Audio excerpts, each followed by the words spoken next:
बातमी ठाण्यातून आहे। ठाणे महानगरपालिकेच्या महापौरांची आज घोषणा केली जाणार आहे। पालिकेच्या सर्वसाधारण सभेचं सुद्धा आयोजन करण्यात आलंय।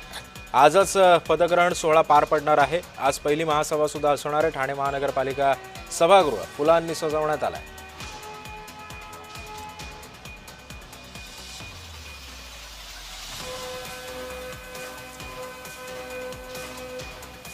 आणि या संदर्भामध्ये अधिक माहिती जाणून घेऊयात। माझा सहकारी कुणाल भोयटे सध्या आपल्या सोबत आहे। कुणाल, आज पदग्रहण सोहळा संपन्न होणार आहे, सभेचं सुद्धा आयोजन करण्यात आलेलं आहे। कशा पद्धतीने तयारी सध्या केली गेलेली आहे?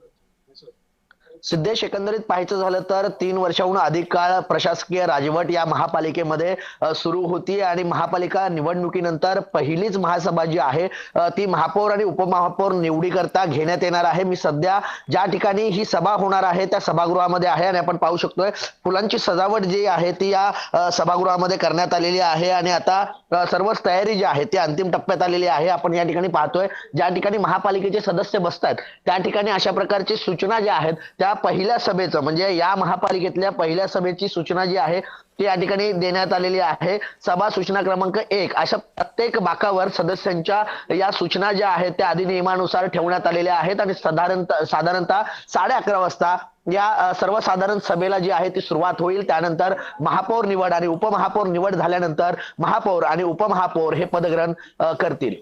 सिद्धेश, नक्कीच धन्यवाद कुणाल, तू दिलेल्या या सविस्तर माहितीबद्दल।